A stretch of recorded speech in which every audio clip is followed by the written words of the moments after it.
ओम शांति।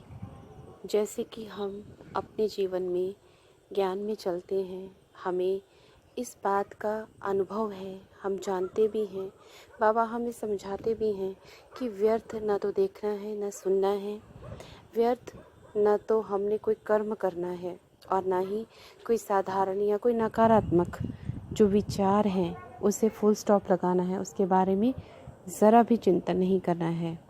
ये हमारी दिनचर्या है, ये हमारा पुरुषार्थ है। लेकिन स्थिति तब आती है जब सामने कोई आत्मा, ऐसी आत्मा आपके बीच में रहती भी है और आपसे मिलने भी कभी आती है, लेकिन जिसका अपने विचारों पर कोई कंट्रोल नहीं है, जिसे लगता है कि साधारण और व्यर्थ और नकारात्मक बातें करना ये आम बात है, क्योंकि उसे ज्ञान का ABC या किसी तरह से वो ज्ञान को नहीं समझता है। तो ऐसे में क्या किया जाए? ऐसे में बाबा हमें समझाते हैं, देखते हुए भी ना देखें और सुनते हुए भी ना सुने।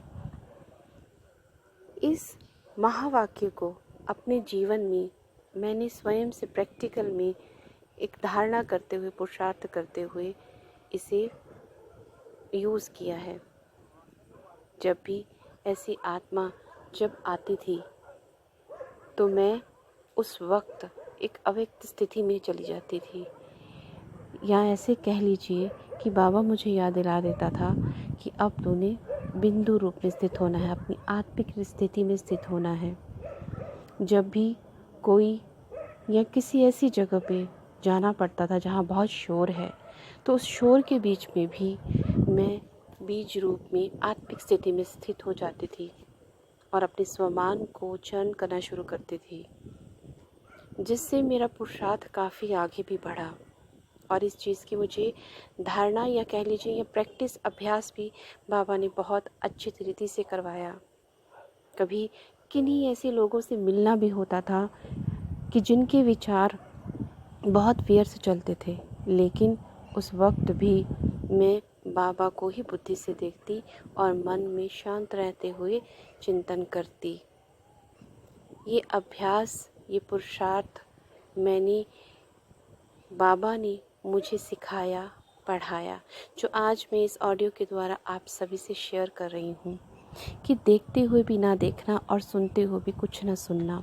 सामने वाला बोलता जा रहा है, व्यर्थ है, साधारण है, नेगेटिव है, परंतु मैं अपनी योग में स्थित, अपनी आत्मिक रूप में स्थित, भीतर से एकदम शांत, परम धाम में पहुंची हुई मैं इस अवस्था में आ जाती थी।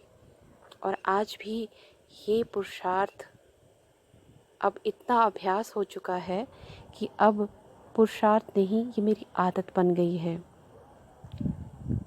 बाज़ार में जाना ही पड़ता है, ऐसे किसी के साथ या कोई भी आत्मा सामने आए तो डील करना ही पड़ता है, उनकी बातों का जवाब बड़ी युक्ति से देना ही पड़ता है। तो बाबा हमें विधियां बताते हैं और उसका पुरुषार्थ करवाते हैं, जो मैंने अपने जीवन में किया। और मैं चाहूँगी कि इसे आप सुनते हुए इसे प्रैक्टिकल में करें, इस पुरुषार्थ को करें और अपना संस्कार, अपनी आदत बनाएं, ताकि आपको इस बाहर की दुनिया के वातावरण में रहना सहज हो जाए। कहीं भी घर पे जाते हैं, कोई म्यूज़िक चलाता है, कोई ऊंची बात करता है, कोई प्रॉब्लम नहीं। मैं आत्मिक स्थिति में स्थित हूँ, मैं बाबा के साथ हूँ। बस ये अभ्यास, ये पुरुषार्थ करना है और सुनते हुए भी ना सुनना है, देखते हुए भी ना तो देखना है। ओम शांति।